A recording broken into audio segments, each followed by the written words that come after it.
Hello and welcome to Crimewatch. We're live for the next hour with this month's latest crime news and appeals.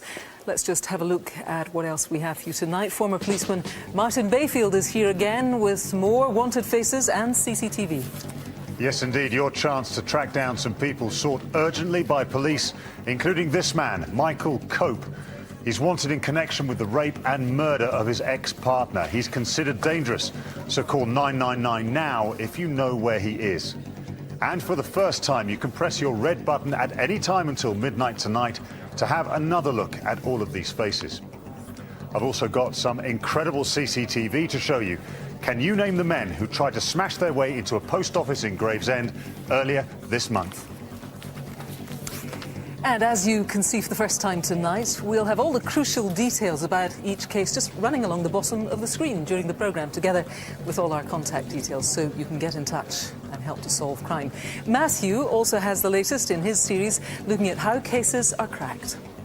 Yes, tonight it's the really sad story of how the former EastEnders actress Gemma McCuskey came to be murdered. The truth of who was responsible shocked everyone. I've been a Metropolitan Police officer for nearly 29 years and been investigating murders for 10 years. And in all that time, I can genuinely and honestly say I've not come across anything quite as disturbing as this. We're all going to miss Gemma. She was a good girl, a good East End girl she was. But we begin with 19-year-old Joseph Burke Monerville.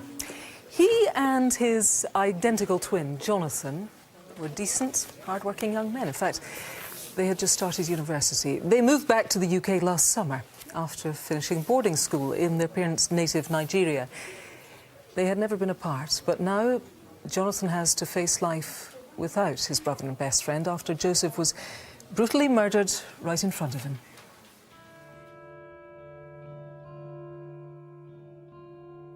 He was one of the best people ever met in my life. Was fun, loving, caring, hardworking. Like, he knew the time to work, the time to play, and he knew how to put all of them together. And he was just a perfect person. The best person I've ever known in my life. Just perfect. They've teased one another from day one.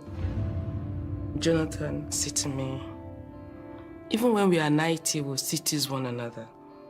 Our grandchildren will come, our wives, and we'll sit together and play together and be happy.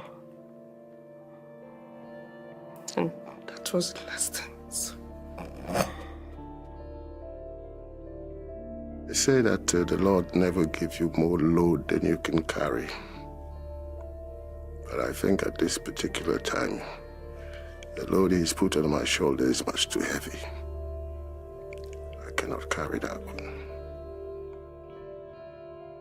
Identical twins Joseph and Jonathan Burke Monerville were inseparable. As well as sharing similar hobbies, both of them were first-year forensic science students at London Metropolitan University. It was like having a permanent partner. If I want to do anything, I know I've got someone that I can do it with. We were able to like communicate with each other on different subjects. If we were in the class and we were taught something, maybe I don't understand it, he understood it. Maybe he didn't understand it, I understood it. Drop that one for yourself and give me that one. We did everything together, everything. Oh, thank you, Mom. Both myself, my wife, and the rest of the family, we were very proud of them. In Africa, education is like a competition. And when they realized that, they got into it.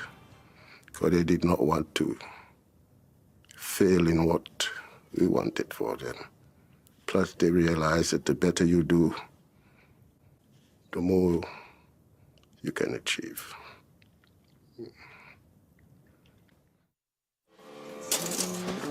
The twins had spent much of Saturday, February the 16th, at the family home in North London. What's going on? Mum, washing's all done? Yes. Dishes all done? Good. Jim? What about your assignment? Later, they went to meet their older brother David at the gym. They have always gone to gym together, so I had no reason to tell them not to go on that day. And I told them before they leave, they have to clean the house. And so they cleaned their house. They left and they said, I'll see you later, Mom.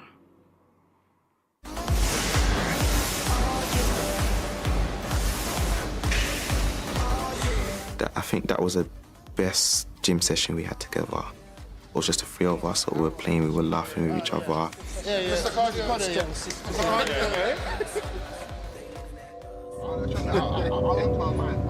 I just wouldn't stick with Italian. On their way home, the three brothers stopped off at a nearby convenience store. CCTV shows them parking on Hindley Road.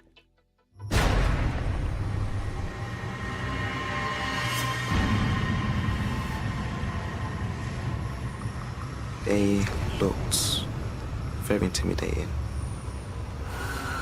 The way they were dressed, they covered their faces, they had their hoods up. So I'm not gonna lie, I was really scared. Really scared. You Pembury? These boys aren't from around here. These boys have come from Nigeria. What do you reckon? Light them up, innit?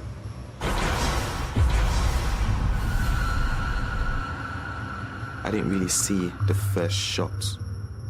I just heard the shot.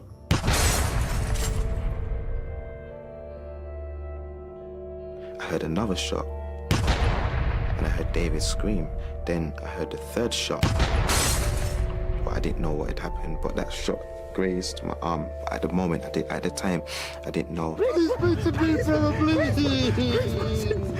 He was not in a good state, and he just was bleeding all over. Blood was coming out of his mouth, then blood started coming out of his nose, coming out of his ears, so it was terrible. Even talking about it, as I remember it, it hurts. The gunman and his accomplice ran into the nearby Pembury estate.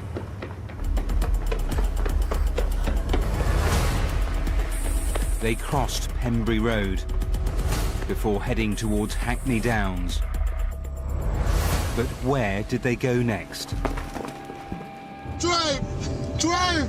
Drive! Drive faster, man! Drive faster! I'm trying, all right? It's okay. Joseph, it's gonna be okay. Bleeding, all right? Joseph, it's gonna be okay. Joseph, drive faster, man! Drive faster! Jonathan sustained only minor injuries, while older brother David was shot in his left arm. But Joseph had been hit in the head by a single bullet. David went straight and turned at Clapton Square, and we saw a police car. He came to help us.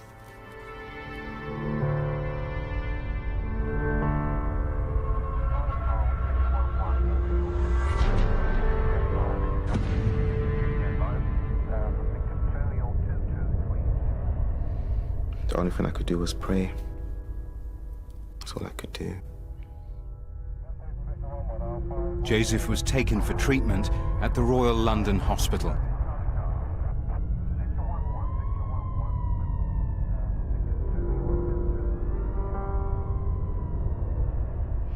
Doctor and the nurse came in. You have to brace yourself. I said, what do you mean? I don't understand that English. You need to explain it to me. I don't understand what you mean by brace yourself. What are you telling me? I just looked, and I know.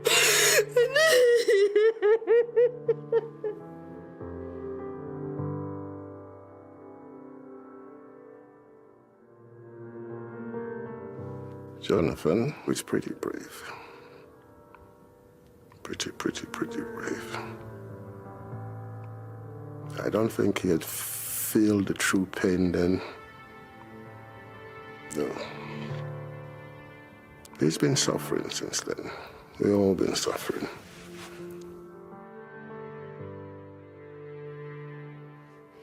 There's a hole in the family. A big hole. It can't be filled. It's like he's gone on a journey. Because there was no reason for this. No reason.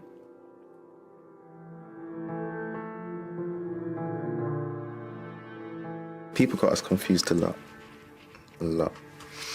But we were different people. As much as we were alike, we were different people. He was just a better person.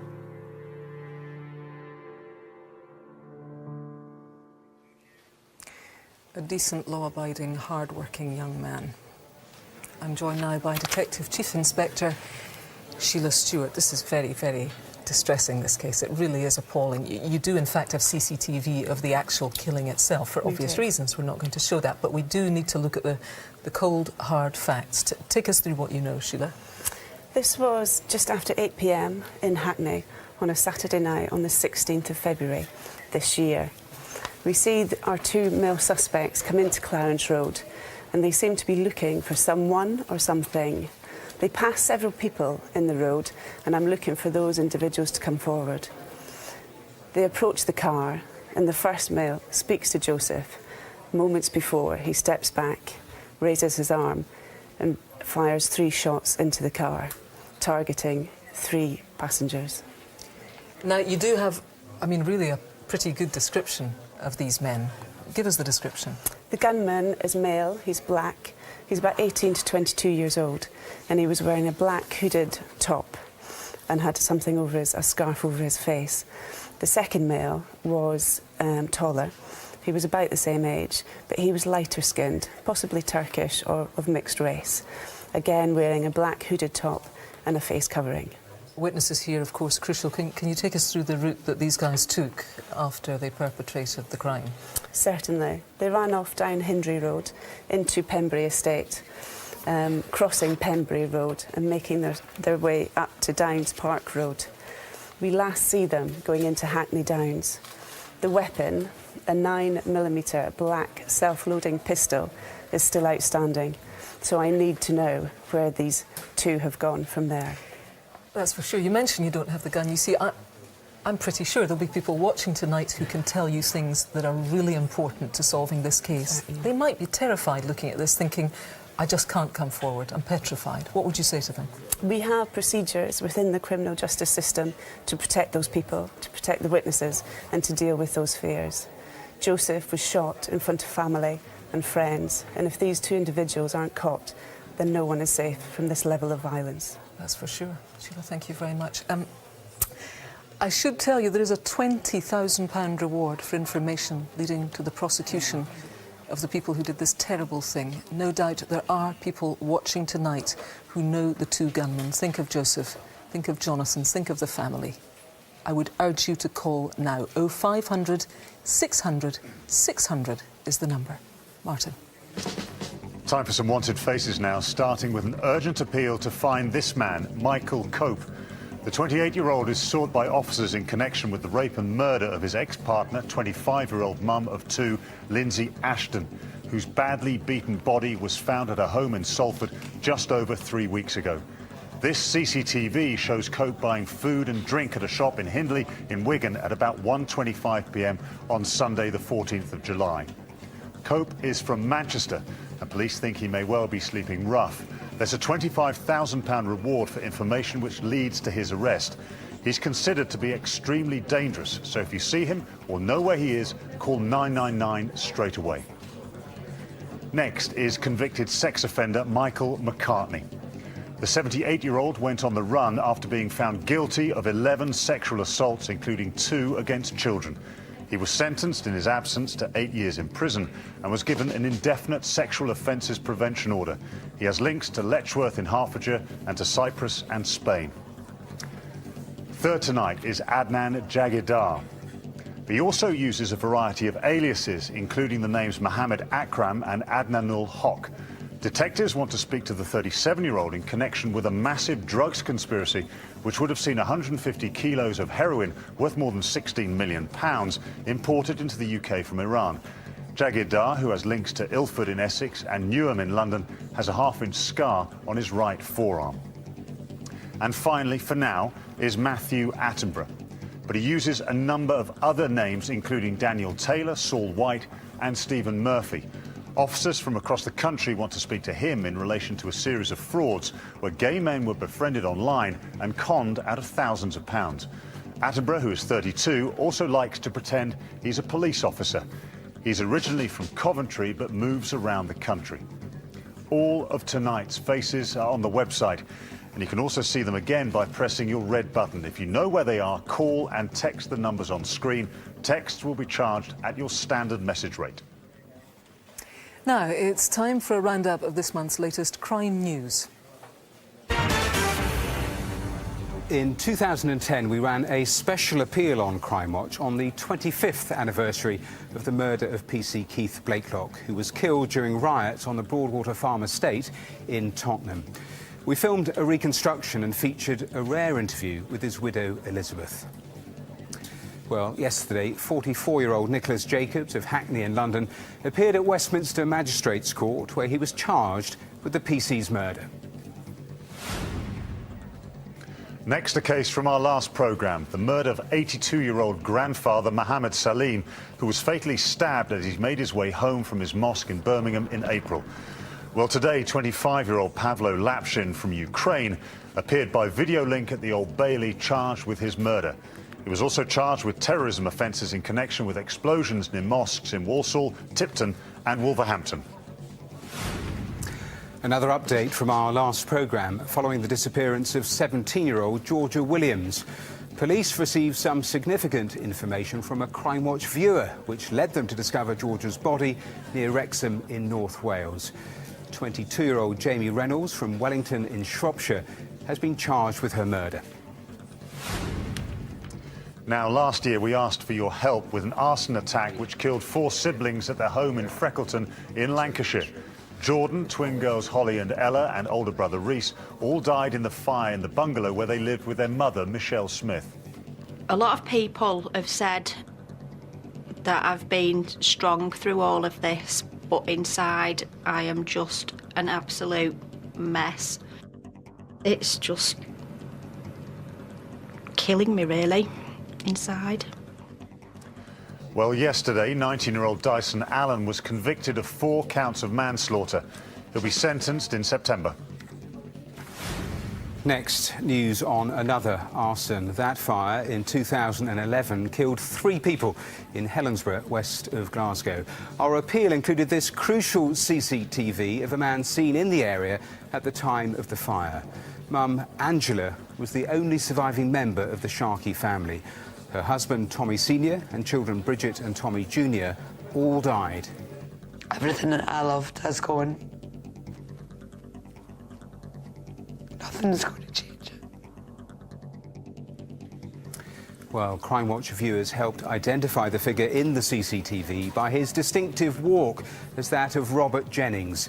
50-year-old Jennings and 38-year-old Scott Snowden were yesterday convicted of 3 counts of murder and 1 count of attempted murder. Finally, news in today on the murder of 76-year-old widower Llewellyn Thomas, who was attacked at his Cambridgeshire home in 2011. The jury in the case took just 1 hour to find 26-year-old Frankie Parker and his uncle, Gary Smith, 21, guilty of the murder. The pair are due to be sentenced tomorrow.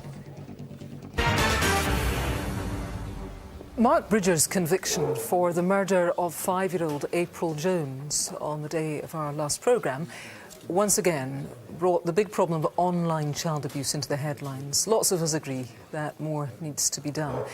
Well, last week, the parents of April Jones and Tia Sharp met with the Prime Minister to discuss his new proposals for internet providers to block all pornography unless households choose to receive it. But what is being done about the root causes and the existing victims and paedophiles who exploit them?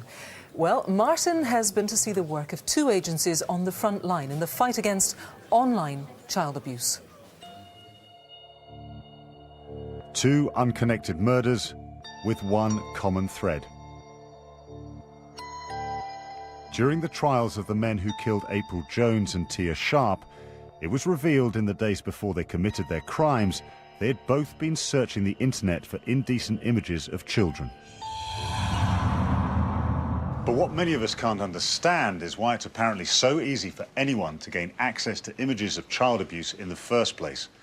There are 2 agencies in the UK whose job it is to shut down these websites, to catch the people running them and the people viewing them.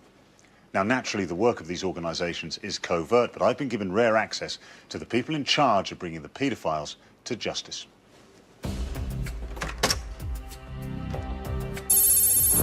Funded by many of the big service providers and search engines, the Internet Watch Foundation, based in Cambridge, works to remove illegal websites.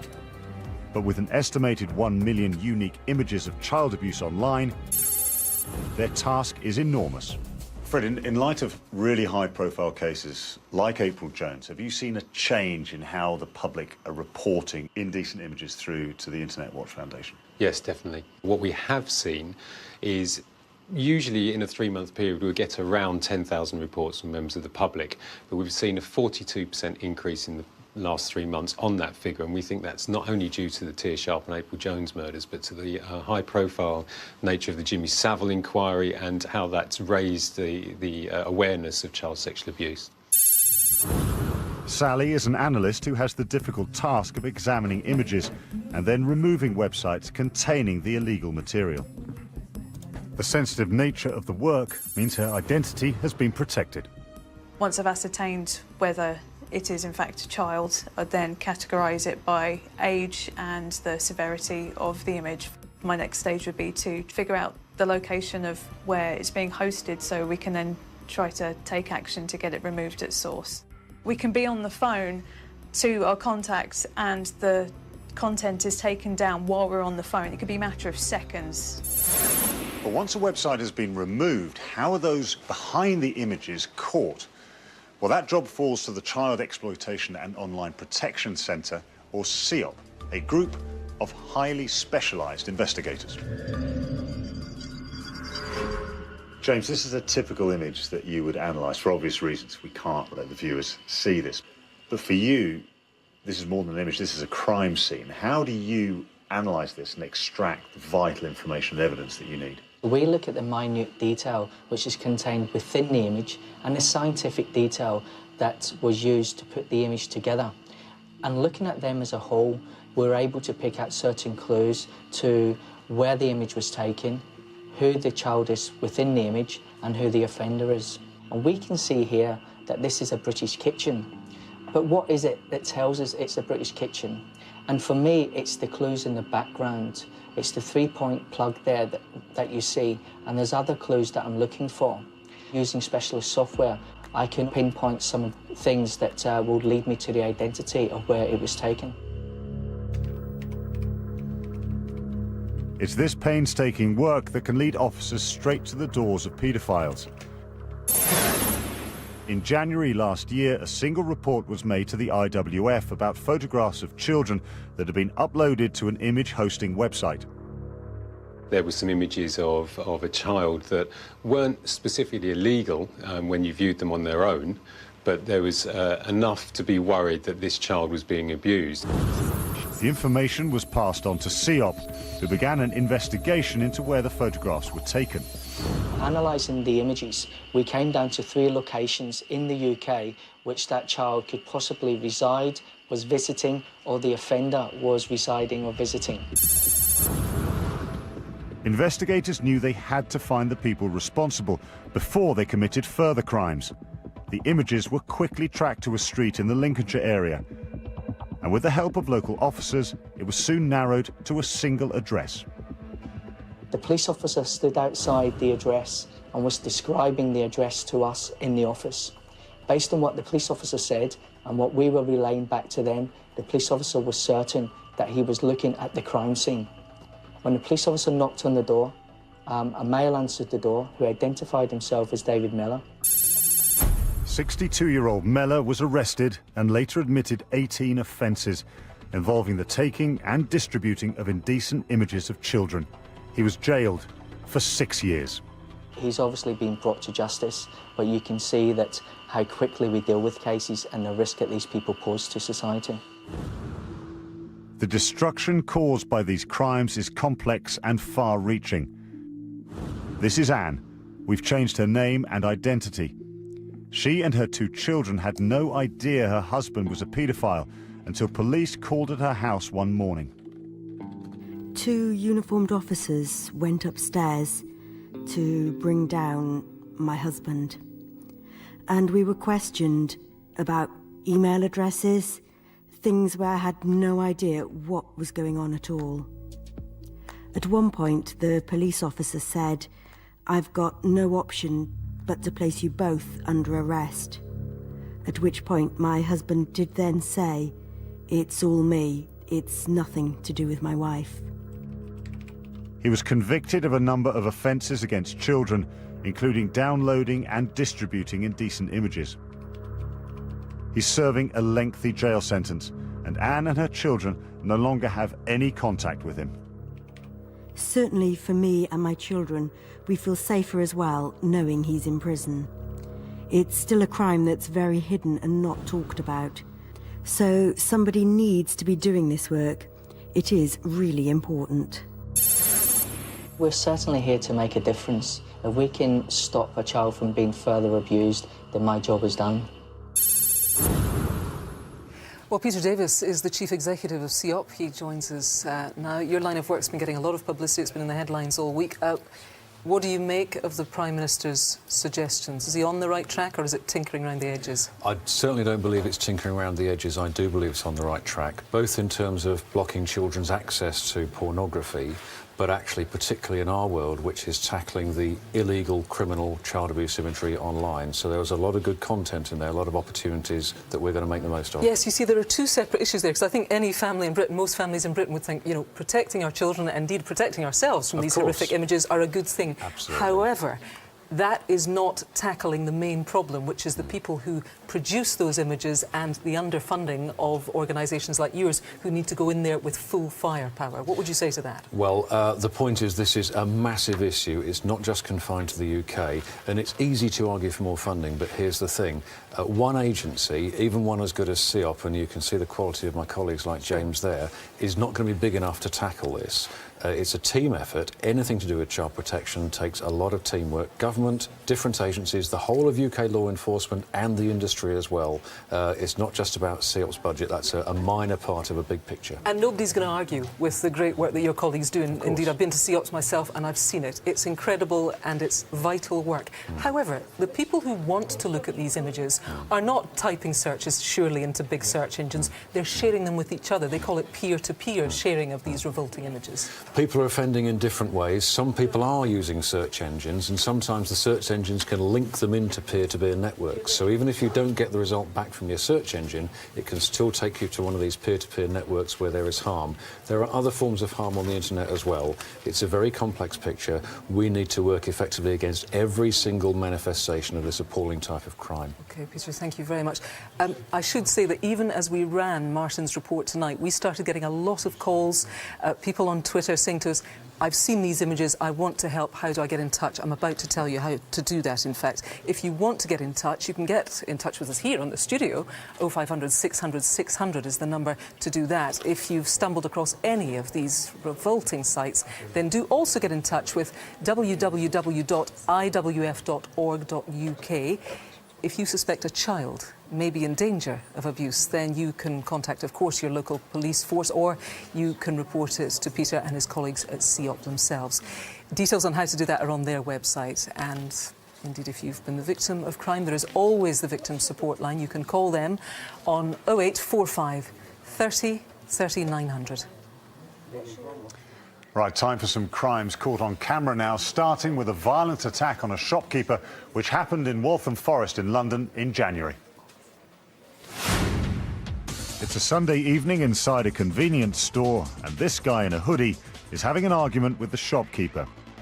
He leaves, but a minute later he's back and he's brought his friends with him. The argument escalates. The first guy climbs on the counter as his friend grabs some wine and uses it to threaten the shopkeeper.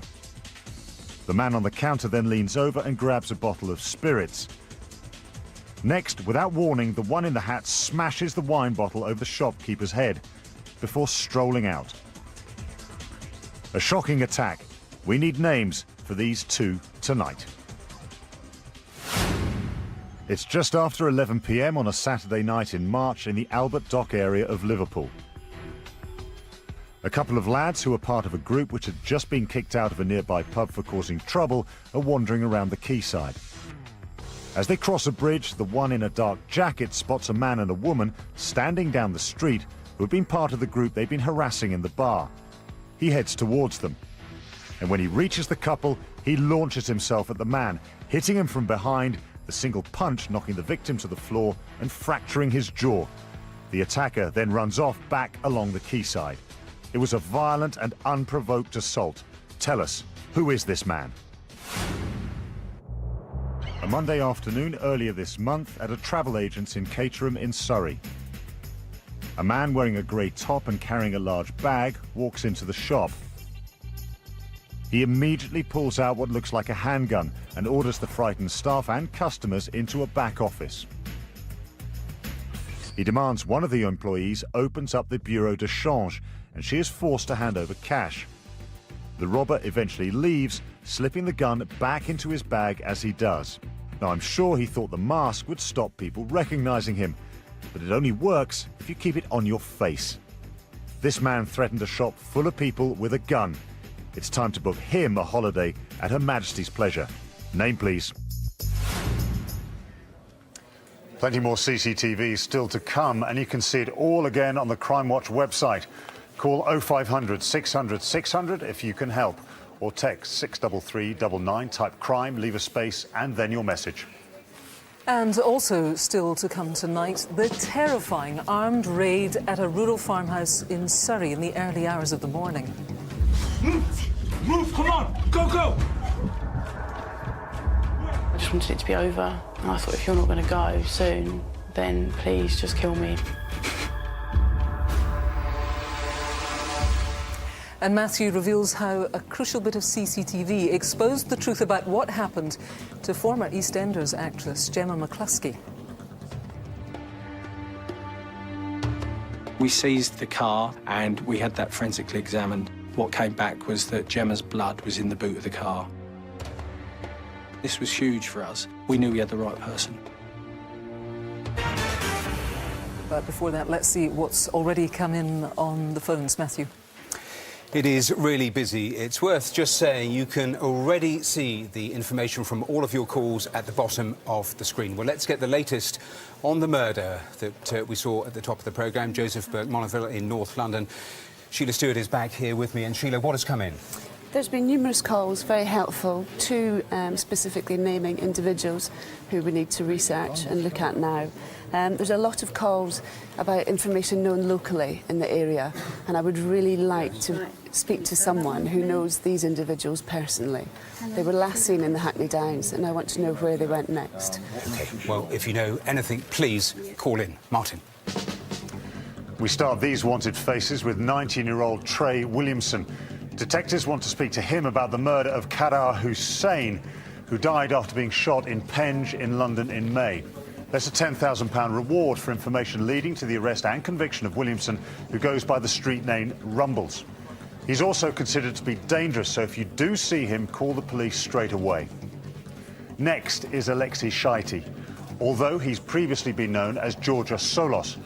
Police need to trace him in connection with the death of Ricky Burton, who was killed in a hit-and-run incident on the A10 in Hertfordshire in June 2010. Shaiti, who is Albanian, was identified as the driver of the car but gave false details and subsequently disappeared.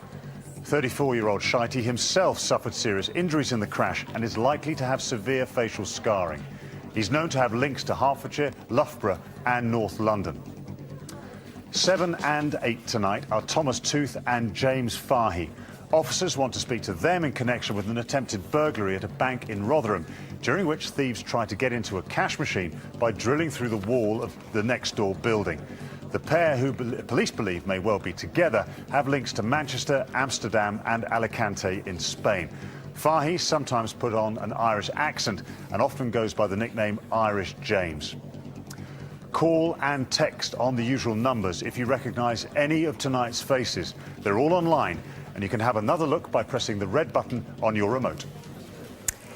Now, in the early hours of a Wednesday morning back in May, 24-year-old Emily Fuller was sound asleep at her grandfather's home in Waldingham in rural Surrey. She was all on her own, keeping an eye on the old farmhouse whilst her grandfather was overseas. What happened next is really the stuff of nightmares. I have nights where I wake up panicking and I've dreamt the whole thing again, over and over in my head. Shut up! I'm hurting you. I'm gonna hurt. And I just thought that they were going to kill me. You see it in the films and things. This is it. This is how I'm going to die.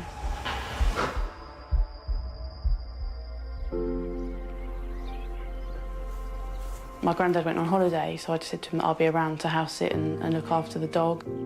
I'd been at work all day and then got back here and came straight in, got changed and took the dog out. Just a normal day, really.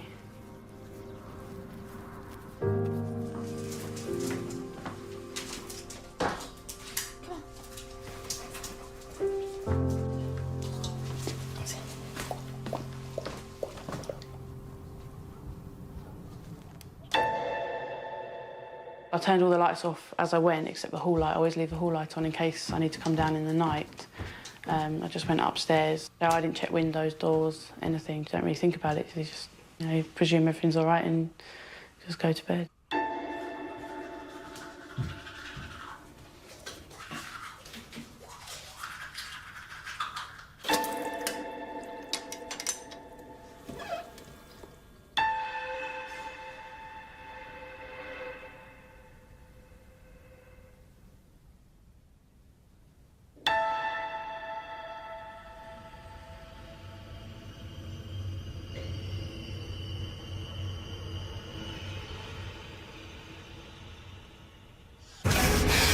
Where's the key to the safe? Where's the key to the safe? Go. Where's the office? Where's the office? Key to the safe. Where's the key to the safe? You said it wasn't in the office. You said it was it. And he had a knife to my throat, screaming at me to tell me where the money was. I'll do it. I didn't even know there was a safe in the house. So I was just trying to think, if there was a key, where would my granddad, where would it be? All I kept thinking was that they were going to kill me. You see it in the films and things, and I just thought, this is it. This is how I'm going to die. Cover her! One of them threw one of my granddad's animal skins over my head so that I obviously couldn't see what they were doing. I don't know how long I was sat there for, but it's definitely about an hour. And I just wanted it to be over. And I thought, if you're not going to go soon, then please just kill me. And then I heard no more voices after that, just the drilling noise. Just clicked saying what they were going to do. They were going to try and drill into the safe. Leave it! Let's not leave it! I didn't hear them leave, I didn't hear any doors open or close, I didn't hear any footsteps. Just went from that drilling noise to silence. I sat there for about 15 minutes, just waiting, just to make sure that they had gone and I was safe to try and get up. I pulled my arms up from behind my back, up to my head. At the time, obviously, it didn't hurt, but I had actually dislocated my shoulder doing it. I think with the adrenaline, and I just wanted to get out of there. So I just pulled my hands up, and I just remember as I was walking with the tape on, I could just feel it rubbing into my skin, feeling like rope burns into my ankles, and managed to get my arms out enough to then be able to free my right hand to then cut the tape off from around my feet and pull the tape off my mouth. And I was just really strangely calm for what had happened. I was really calm, just making sure that I glanced to see the dog was all right, and grabbed my work boots and walked out. I got in the car, and then that was when sort of panic did start to hit.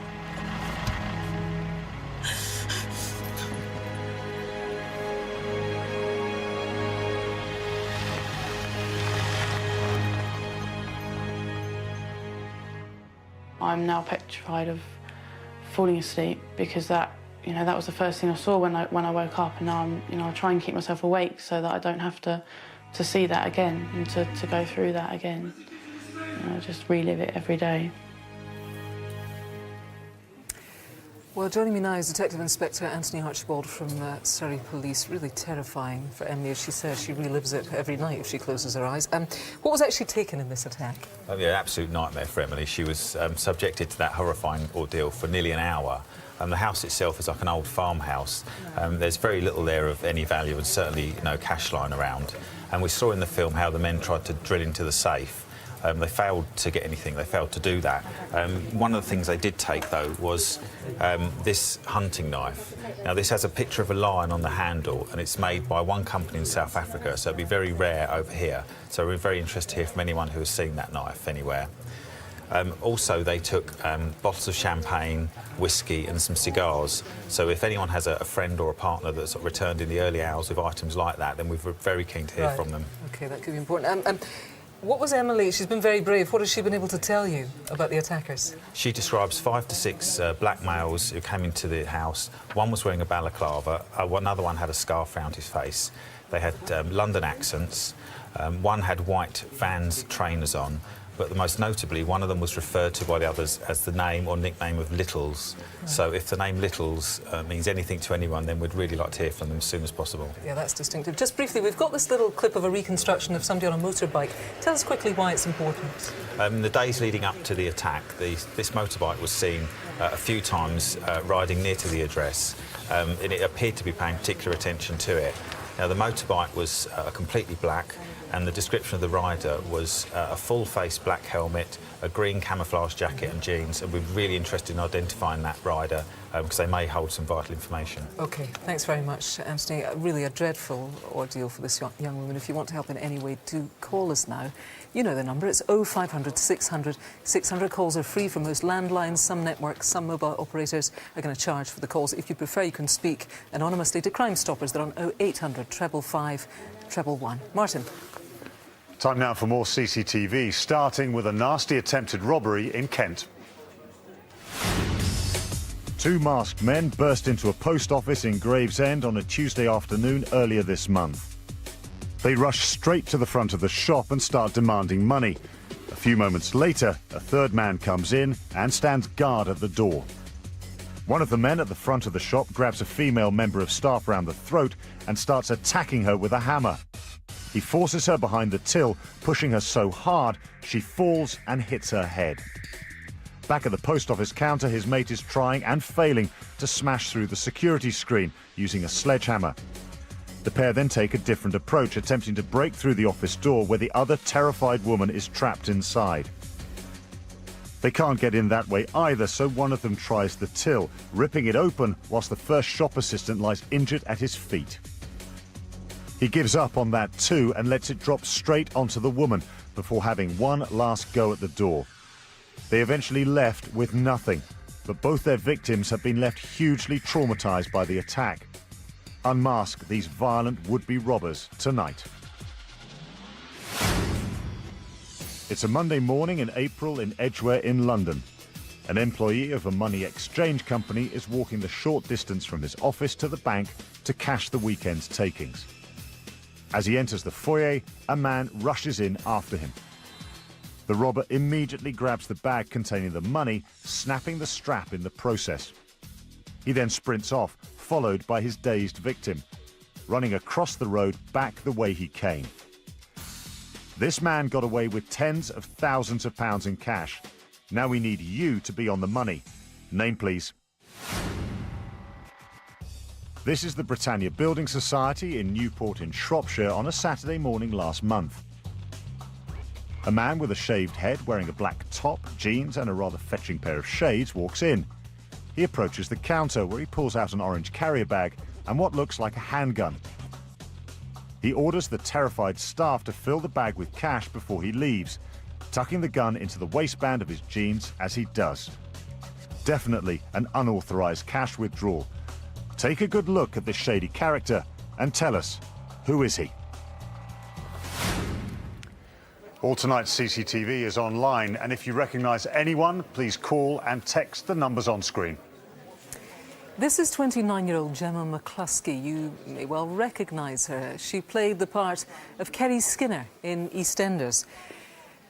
Well, in March of last year, several years after she left the soap, she was murdered. Her dismembered body dumped in an East London canal. Matthew looks now at how detectives caught her killer.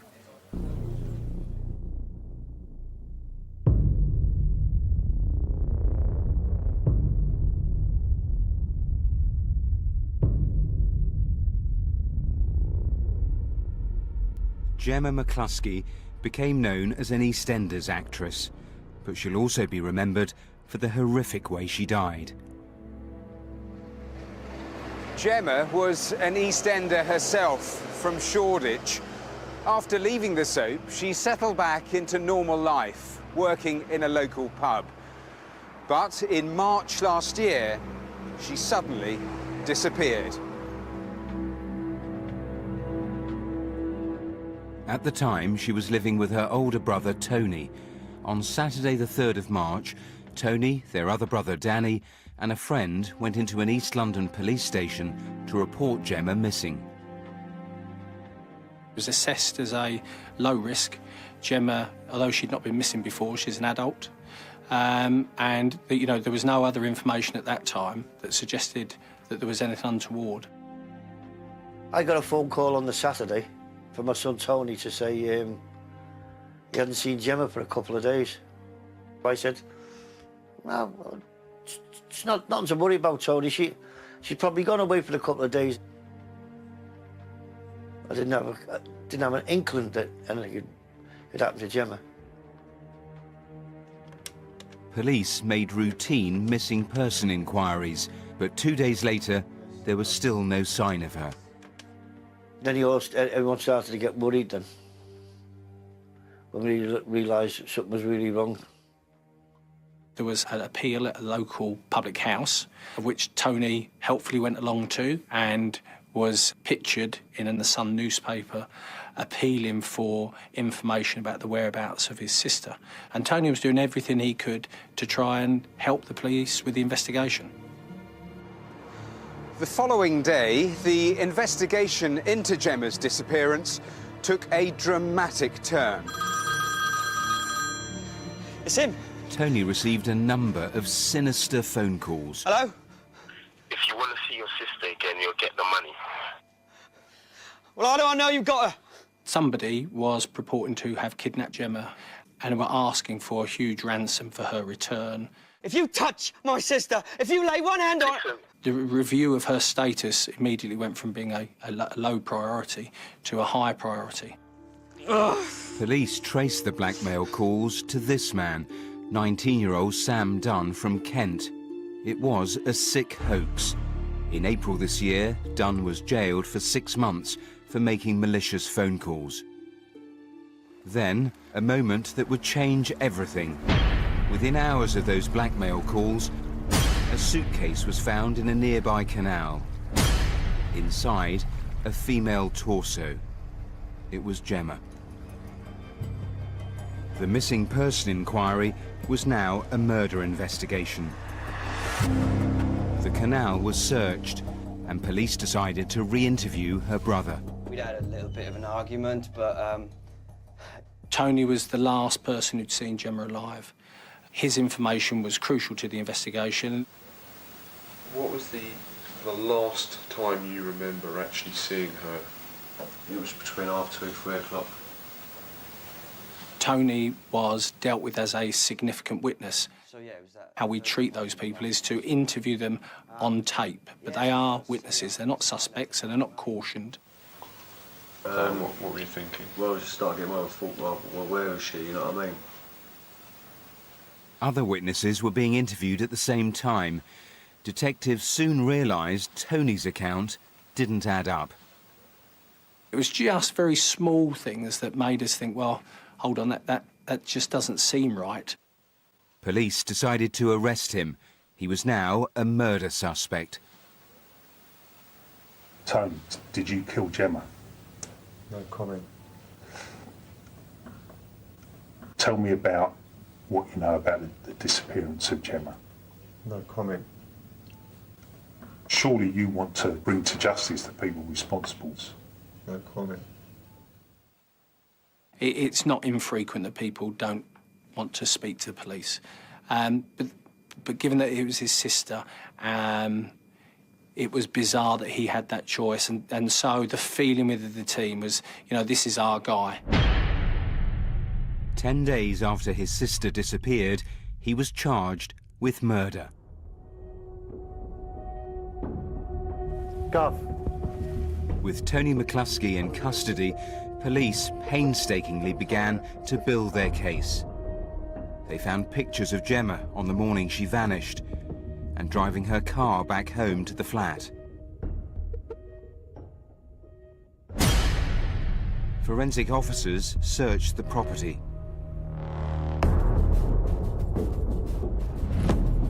Blood and human tissue matched Gemma's DNA. Detectives also checked phone records. The day after she'd gone missing, Tony had called a cab company. CCTV footage shows him with a heavy bag. Police believe it contained his sister's torso. We seized the car that the minicab driver had used, and we had that forensically examined. What came back was that Gemma's blood was in the boot of the car.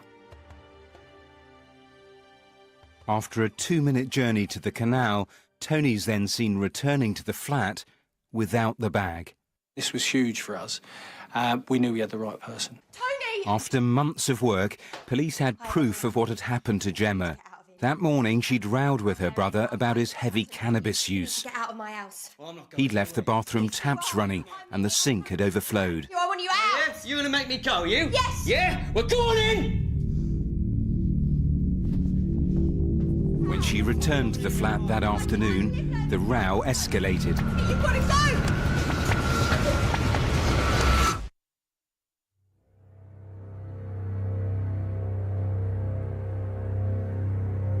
I've been a Metropolitan Police officer for nearly 29 years and been investigating murders for 10 years. And in all that time, I can genuinely and honestly say I've not come across anything quite as disturbing as this. Certainly, I've never come across a brother killing a sister. He was clearly evil in what he has done. How can any of us comprehend how somebody could not only kill their own sister, but having then killed her, to then dismember her body? I mean, it really is beyond belief that somebody could do such a sick thing. Tony dumped her body parts in the canal. Her legs and arms were found over several days, but it took 6 months for her head to be recovered. So that was very hard, them few months, not knowing. Because I said straight away, there's no way she's getting buried if she's not complete. So we determined to find the last part of her. When they did recover her, injuries showed she died from being hit at least twice with a blunt object. He deserves every day he spends in prison. He really does. The way I looked at it straight away, I'd lost 2 children. You know, my son and daughter. Like I said, I've lost both of them. Tony clearly thought, you know, he had got away with it. He thought he'd covered his tracks. He's now serving a lifetime in prison for his evilness and for the arrogance that he thought that he could get away with cold-bloodedly killing his sister.